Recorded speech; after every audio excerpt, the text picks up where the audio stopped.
Assalamualaikum warahmatullahi wabarakatuh. Bismillahirrahmanirrahim. Alam nashrah laka sadrak wa wada'na anka wizraka alladhi anqadha dhahrak wa rafa'na laka dhikrak fa inna ma'al usri yusran inna ma'al usri yusra fa idza faraghta fansab wa ila rabbika farghab. Rabbi shrah li sadri wa yassir li amri wa hlul 'uqdatam min lisani yafqahu qawli amin ya rabbal alamin. Ya muyassir yassir ya mudabbir dabbir ya musahil sahil sahil alaina kulla ashir bijahil bashir wa nadir. Ya muyassir yassir ya mudabbir dabbir ya musahil sahil sahil alaina kulla ashir bijahil bashir wa nadir. Ya muyassir yassir ya mudabbir dabbir ya musahil sahil sahil alaina kulla ashir bijahil bashir wa nadir. Anak-anak, ini pertemuan kali yang kedua. Mudah-mudahan dengan doa yang saya baca ini senantiasa kita dimudahkan oleh Allah. Dan mudah-mudahan apa belajar kita bersama membawa manfaat di din wa dunya wal akhirah. Alhamdulillah rabbil alamin, kita masih bisa bertemu. Saya masih pesan anak-anak selalu melakukan apa yang telah digariskan bersama atau tetapkan bersama. Protokol kesehatan itu diantaranya adalah jangan lupa anak-anak memakai masker. Jangan lupa anak-anak untuk kalau habis dari manapun cuci tangan yang bersih. Jangan lupa anak-anak untuk tidak berkerumun untuk sementara ini. Mudah-mudahan saya dan keluarga, kalian dan keluarga dijagakan oleh Allah dari wabah virus corona. Dan mudah-mudahan wabah ini segera diangkat oleh Allah dari bumi Indonesia. Amin ya rabbal alamin. Kalau pertemuan pertama kali di kelas 12 ini kita bahas tentang proses masuknya Islam di Indonesia. Bahwa Islam dibawa oleh para mubaligh, Islam tidak disebarkan oleh Nabi Muhammad secara langsung. Bahwa Islam itu masuk ke Indonesia ada beberapa pendapat dengan beberapa bukti. Ada abad ke-7, ada abad ke-11, dan ada abad ke-13. Bahwa Islam masuk ke Indonesia itu ada dari Persia, ada pendapat dari Arab, ada pendapat dari Gujarat, dan juga ada yang berpendapat dari Cina. Baik, sekarang kita akan berbicara tentang Wali Songo. Wali Songo itu sebutan dai atau penyebar agama Islam yang ada di Pulau Jawa. Kata Songo itu menunjukkan Jawa banget. Jadi kalau misalnya sampean, apakah di Sumatera ada Wali Songo, Bu? Tidak ada. Loh, berarti kalau begitu di Sumatera tidak ada orang yang menyebarkan atau tidak ada para tokoh atau ulama yang menyebarkan agama? Ada, tapi tidak disebut dengan Wali Songo. Wali Songo itu sebutan para dai, para penyebar agama Islam di Pulau Jawa. Wali Songo, apa sih Wali Songo itu? Wali Songo merupakan dai-dai terpenting yang giat mendakwakan agama Islam. Mereka juga disebut dengan sebagai waliullah di Jawa. Dikenal Wali Songo, walinya Allah yang jumlahnya songo. Apakah harus jumlah 9? Ya, kalau misalnya sudah wafat 1, muncul lagi sehingga jumlahnya menjadi tetap 9. Ini tidak asing lagi. Anak-anak biasanya ibu-ibu kita atau mbah-mbah kita menjelang Ramadan biasanya sering sekali mengadakan ziarah Wali Songo. Untuk apa kita berziarah?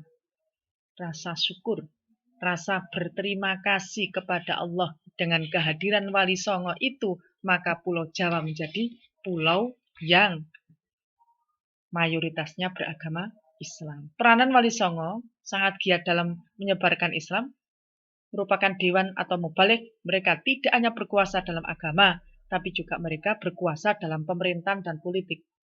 Sebut saja misalnya, baik, sekarang kita akan mengenal satu persatu. Macam-macam Wali Songo. Yang pertama, Syekh Maulana Malik Ibrahim. Syekh Maulana Malik Ibrahim, siapa yang tidak kenal? Makamnya di Pulau Pancian atau di Gapuro. Maulana Malik Ibrahim. Yang kedua, Sunan Giri. Nama lain dari Sunan Giri adalah Syekh Ainul Yakin atau Raden Paku. Makamnya berada di puncak atau di Gunung Giri. Giri itu gunung. atau Sunan Ampel nomor 3. Sunan Ampel atau Raden Rahmat berada di Kembang Kuning, Surabaya.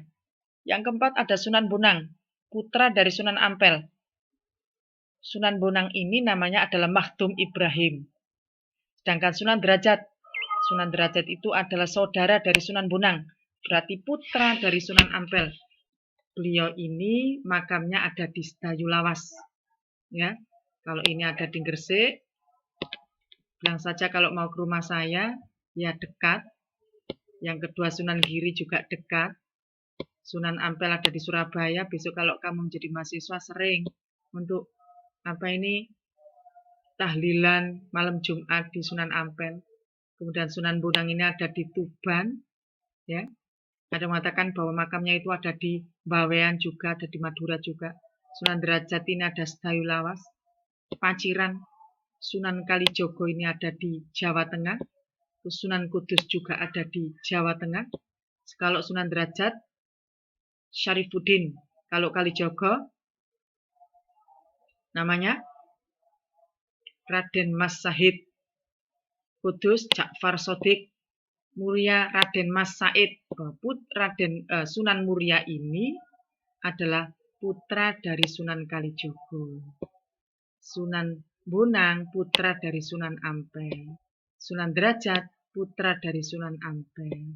Sunan Giri, keponakan, misanane Sunan Ampel. Begitu. Kemudian Sunan Gunung Jati. Sunan Gunung Jati ini juga berada di Cirebon, berada di Jawa Barat. Jadi Sunan ini yang berada di Jawa Timur itu ada 5 ini. Ada 5 sampai derajat ini. Sedangkan yang ada di Jawa Tengah itu ada 3. Sedangkan yang ada di Jawa Barat itu cuma 1. Jadi kalau kita ke Jawa Timur, kita sudah berziarah 5 makam Sunan.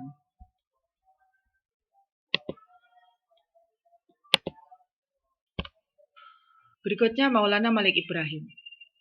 Maulana Malik Ibrahim kita bahas satu persatu. Maulana Malik Ibrahim ini keturunan ke-21 dari Siti Fatimah, putri Rasulullah. Berarti keturunan Kanjeng Nabi yang ke-21. Sunan Maulana Malik Ibrahim ini disebut juga Sunan Gresik. Jadi yang namanya Sunan Gresik itu bukan Sunan Giri. Yang namanya Sunan Gresik itu adalah Syekh Maulana Malik Ibrahim. Atau disebut dengan Sunan Tandes. Atau Mursyid Akbar, Thariqat Wali Songo, bapaknya para wali. Thariqat para wali Songo. Maulana Malik Ibrahim itu diperkirakan di Jawa Tengah pada paruh abad ke-14. Maulana Malik Ibrahim ini umumnya dianggap sebagai wali pertama yang berdakwah Islam di Jawa. Ia mengajarkan cara-cara baru bercocok tanam. Jadi kita perlu tahu anak-anak bahwa bapak ibu kita itu bisa bercocok tanam itu dulu diajari oleh Syekh Maulana Malik Ibrahim. Bercocok tanam, habis itu kalau pagi diajak bercocok tanam, kemudian malam diajak ngaji bareng, ngaji bersama. Ya, beliau datang ke Indonesia itu tujuannya adalah untuk mengislamkan Raja Blambangan. Kemudian kalau kepingin kita tahu sekarang itu ada di mana? Sekarang itu pada tahun 1419 Maulana Malik Ibrahim wafat dan dimakamkan di Gresik, yaitu di Gapura Wetan, Gresik, Jawa Timur. Jadi Maulana Malik Ibrahim. Yang kedua, Sunan Giri. Sunan Giri ini adalah cucu dari Raja Blambangan. Ibunya bernama Dewi Sekardadu, ayahnya bernama Maulana Ishak. Jadi kini lahir di Blambangan, Banyuwangi, ibunya bernama Dewi Sekardadu, ayahnya Maulana Ishak. Nah, Maulana Ishak itu dengan Maulana Malik Ibrahim saudara.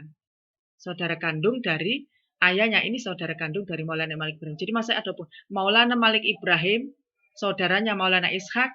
Maulana Ishak memiliki putra namanya Sunan Giri atau Raden Paku atau Joko Samudro.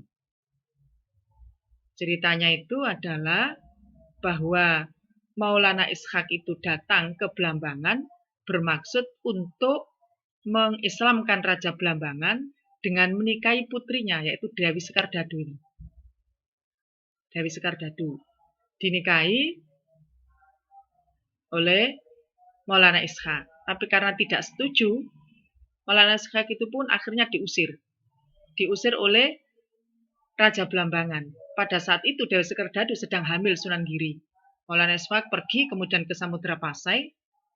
Setelah anaknya itu lahir tanpa sepengetahuan dari Maulana Ishak, Raden Paku atau Sunan Giri tadi dibuang oleh neneknya, yaitu Raja Belambangan itu, dibuang ke laut. Singkat cerita, bahwa di Gresik ada seorang saudagar kaya bernama Nyai Ageng Pinate. Nah, Nyai Ageng Pinate ini mengutus kepada para awak kapal untuk membuat dagangan, yaitu di Selat Bali.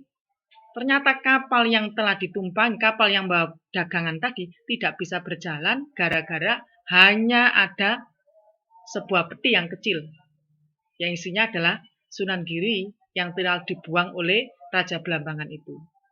Oleh para awak kapal, peti itu dibawa pulang dan kemudian diberikan kepada juragannya, yaitu Nyai Ageng Pinate. Oleh Nyai Ageng Pinate, karena dia tidak punya anak, maka kemudian Sunan Giri diangkat menjadi anak dan diberi nama Joko Samudro.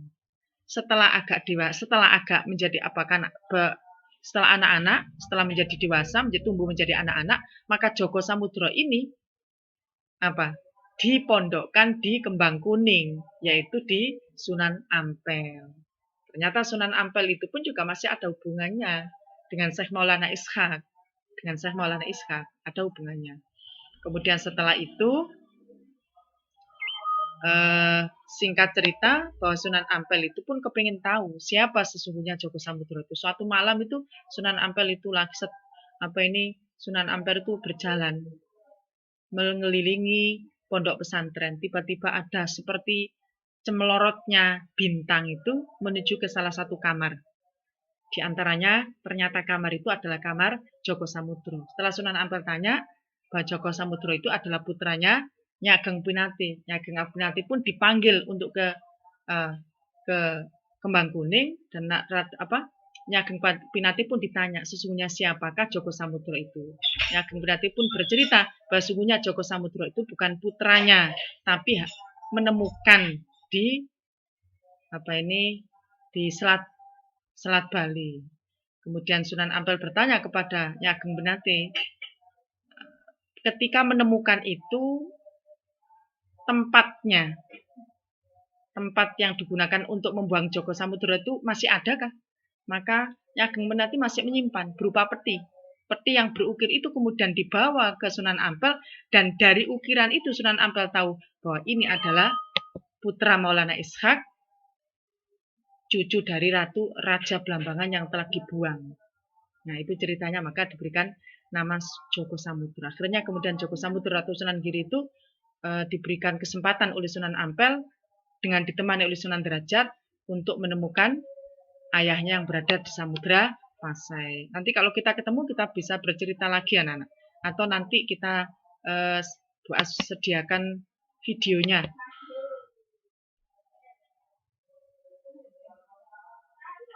Kemudian para santri pesantren Giri, Sunan Giri itu juga sebagai raja. Di Giri itu pernah berdiri kerajaan namanya Giri Kedaton. Giri Kedaton selama 200 tahun.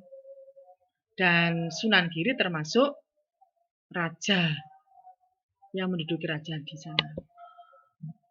Sunan Ampel ini putra tertua dari Maulana Malik Ibrahim. Berarti kan ada hubungannya. Maulana Malik Ibrahim punya putra Sunan Ampel, kemudian Maulana Malik Ibrahim punya saudara Maulana Ishak, Maulana Ishak punya putra Sunan Giri. Jadi Sunan Giri dengan Sunan Ampel itu adalah misanan bahasa Jawanya atau sepupu, ya. Menurut Babat Tanah Jawi dan silsilah Sunan Kudus, di masa kecil Sunan Ampel dikenal dengan nama Raden Rahmat. Nama Ampel sendiri digantikan dengan nama tempat, ya, tempat Ampel Denta. Wilayah ini menjadi wilayah Kembang Kuning yang berada sekitar Kutawonokromo. Menurut riwayat lain dikatakan bahwa ia adalah putra pernikahan Ibrahim Zainuddin Akbar dengan seorang putri Campa. Jadi menurut riwayat lain. Kalau kamu mengatakan mana yang benar, dua-duanya punya bukti.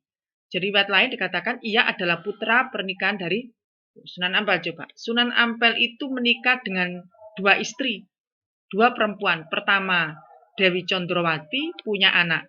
Sunan Bonang, Siti Syariah, Sunan Derajat, Sunan Sedayu, Siti Mutmainnah, Siti Hafsah. Dari istrinya Dewi Karimah dikarunia anak Dewi Murtasia, Asyiko, Raden Hasanuddin, Raden Zainal Abidin, Pangeran Tumapel, Raden Fakih. Ini adalah keluarga dari Sunan Ampel. Sunan Bonang, sedikit saja atau singkat saja, bahwa Sunan Bonang adalah putra dari Sunan Ampel, cucu Maulana Malik Ibrahim, nama kecilnya Makhdum Ibrahim. Ibunya Sunan Ampel menikah dengan Dewi Chandrawati. Sunan Bonang menaruh perhatian besar terhadap budaya, sehingga bisa dikatakan bahwa wayang itu adalah gending-gending itu adalah miliknya Sunan Bonang.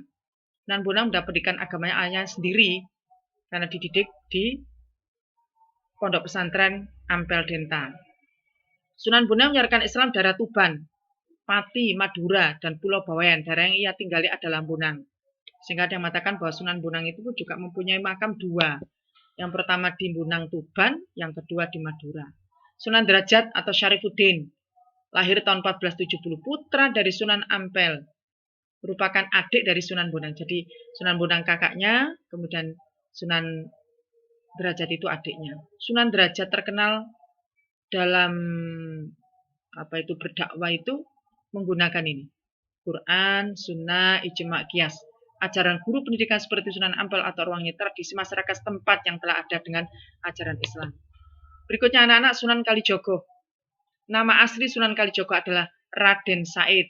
Memiliki saudara perempuan bernama Dewi Rasawulan. Ayahnya Adipati Tuban, Tumenggung Wilatikta. Sunan Kalijaga ini kalau kita bisa melihat bisa menilik ceritanya. Ini asli keturunan Jawa. Bapak Jawa, Ibu Jawa. Kemudian Raden Said ini kayak Ken Arok, sering bisa dikatakan mencuri. Sering mencuri. Setiap malam beliau biasanya mencuri dan menjelang pagi hasil curiannya itu dibagi-bagikan kepada rakyat jelata atau kepada orang-orang miskin. Dan dia mencuri itu kalau mencuri kepada orang-orang yang tidak mau membayar zakat. Kita akan tahu suatu saat dia terkena batunya. Pada saat itu ada seorang punggawa yang berbuat mesum kepada seorang wanita. Lalu punggawa itu menaruh blangkonnya Sunan Kalijogo di tempat wanita itu. Akhirnya tuduhan itu jatuh kepada Sunan Kalijogo. Ayahnya pun tidak memaafkan. Jadi Tumenggung Wilatikta tidak memaafkan. Akhirnya Sunan Kalijogo pun diusir atau Raden Said ini diusir. Beliau melanglang buana ke sana kemari. Alas atau hutan itu sebagai tempatnya. Suatu saat beliau ini bertemu dengan seorang yang tidak pernah dikenal. Menurut anggapan dia, malam itu orang yang berpakaian serba putih itu membawa tongkat. Tongkat itu kayaknya terbuat dari emas. Merah menyala atau kuning menyala. Akhirnya Raden Said ini tanpa harus menunggu orang yang berpakaian serba putih itu tidur, dia mengambil tongkatnya. Ada hal yang bisa kita petik. Kata-kata dari orang yang berpakaian serba putih itu mengatakan, untuk apa kamu mencuri? Bahwa Sunan Kalijogo itu pun berbicara, saya mencuri ini bukan untuk diri saya sendiri. Saya mencuri ini akan saya bagikan kepada orang yang tidak punya, kepada fakir miskin. Lalu orang yang berpakaian serba putih tadi pun berkata begini, meskipun demikian, itu namanya tetap mencuri. Bagaikan mencuci pakaian dengan air kencing. Jadi tetap najis. Kata-kata orang yang berpakaian serba putih tadi sempat membuka hati dari Sunan Kalijogo. Akhirnya ia berlari mengejar orang yang berpakaian serba putih itu. Dia kepingin menjadi muridnya. Kata-kata dari orang yang berpakaian serba putih itu filosofnya tinggi. Belum pernah dia ketemu dengan orang yang seperti itu. Akhirnya dia diizinkan untuk menjadi murid, tetapi harus menjaga tongkat yang ada di situ. Maka ada yang mengatakan bahwa kali jaga itu karena menjaga kali. Tapi kali jaga itu sebenarnya berasal dari kata kadi jaga. Itu anak-anak. Sunan Kudus ini nama kecilnya Ja'far Shadiq, putra dari pasangan Sunan Ngudung dengan Sarifah Dewi Rahil. Lahir 9 September 808 Hijriah. Ia pernah menjadi Panglima Kesultanan Demak. Bertempur saat Demak di bawah kepimpinan Sultan Prawoto melawan Adipati Jepang Panolan. Sunan Kudus berguru pada Sunan Kalijogo. Berarti antar sunan ini kalau tidak guru ya murid, kalau tidak sepupu ya anak sendiri. Jadi mereka saling berkaitan. Cara berdakwahnya Sunan Kudus itu adalah pendekatan dengan masyarakat, merangkul masyarakat Hindu-Buddha, selamatan mitonis. Nanti kita bahas berikutnya, selamatan mitonis itu kayak apa. Bisa dibilang anak-anak bahwa Sunan Kudus ini merakyat sekali. Bahkan pernah mengizinkan bahwa orang Kudus itu tidak makan sapi, karena sapi itu dianggap sebagai dewa. Karena sebelumnya kan kita tahu bahwa sebelum Islam datang itu masyarakat Indonesia itu ada yang masih animis dinamis, ada juga sudah Hindu dan Buddha, dan sapi itu dianggap didewakan. Nah, ketika orang Kudus tidak mau makan sapi, dibiarkan saja oleh Sunan Kudus. Ya wis nggak apa-apa. Tapi nanti suatu saat kalau iman mereka sudah kuat, maka mereka akan diberikan pengertian bahwa sapi itu bukan sesuatu yang tidak boleh dimakan, tapi justru boleh dimakan, termasuk binatang ternak yang boleh dimakan. Sunan Muria ini tempatnya di gunung yang paling tinggi. Kalau kita mau ke Sunan Muria, kita harus naik beberapa tangga yang menguras tenaga kita. Muria ini memang berdakwanya di daerah-daerah terpencil. Maka ketika beliau wafat pun dimakamkan di daerah terpencil, yaitu di atas Gunung Muria. Sunan Muria ini adalah putra dari Sunan Kalijogo. Beliau mengajarkan keterampilan bercocok tanam, melaut, dan seterusnya. Anak-anak. Itu dibaca sendiri. Sunan Gunung Jati bernama Syarif Hidatullah. Lahir sekitar tahun 1948, putra dari Sultan Syarif Abdullah Maulana Huda dengan Nyai Larasantang. Sunan Gunung Jati meneladani ilmu agama belajar ilmu agama selama 14 tahun kepada ulama Mesir. Ia sempat berkelana di berbagai negara. Sunan Gunung Jati memanfaatkan pengaruhnya sebagai putra Raja Pajajaran untuk menyebarkan Islam ke wilayah pesisir Cirebon. Pada usia 89 tahun, baik, peranan Wali Songo. Tadi kita bahas ya tidak detail anak-anak. Sekilas. Tentang Wali Songo, penyebar dakwah Islam di Pulau Jawa. Apa peranannya? Yang pertama, bahwa Wali Songo itu sebagai pelopor penyebaran agama Islam kepada masyarakat yang belum banyak mengenal Islam di daerah masing-masing. Para Wali Songo adalah para pejuang gigih, membela kebenaran, mengembangkan Islam. Para Wali Songo adalah orang-orang yang ahli di bidang agama. Para Wali Songo itu adalah orang yang dekat dengan Allah, karena terus-menerus beribadah dan memiliki kemampuan yang lebih. Sebagai pemimpin agama Islam daerah masing-masing, mempunyai jumlah pengikut yang banyak, sebagai guru agama yang gigih, sebagai kiai, kemudian sebagai tokoh masyarakat Islam. Ya, tanpa kehadiran Wali Songo, maka Indonesia ini, wabil khusus di Pulau Jawa ini, masih animisme dan dinamisme, masih Hindu dan Buddha, masih juga Nasrani. Oleh karena itu, kita memiliki tradisi untuk biasa berziarah itu adalah sebagai wujud rasa syukur kita kepada Allah, sebagai rasa terima kasih kita atas perjuangan beliau Wali Songo di dalam mengislamkan Pulau Jawa dan sekitarnya.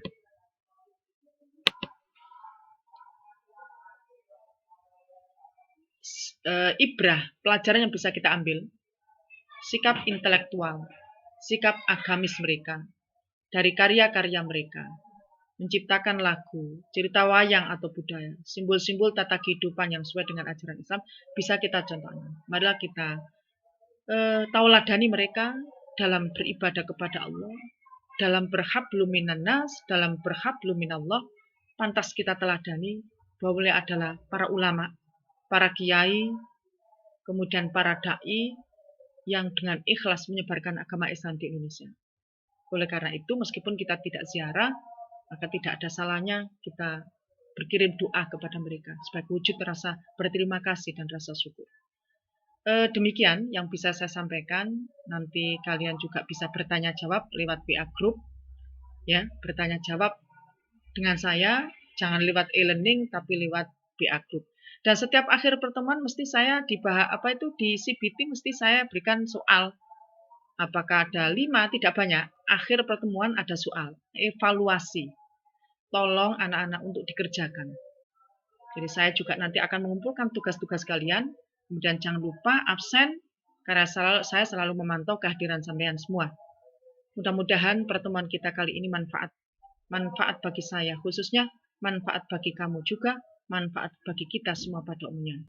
Ihdinas siratal mustaqim, subhanakallahumma wa bihamdik, asyhadu an la ilaha illa anta, astaghfiruka wa atubu ilaik. Subhanakallahumma wa bihamdika, asyhadu an la ilaha illa anta, astaghfiruka wa atubu ilaik. Subhanakallahumma wa bihamdik, asyhadu an la ilaha illa anta, astaghfiruka wa atubu ilaik.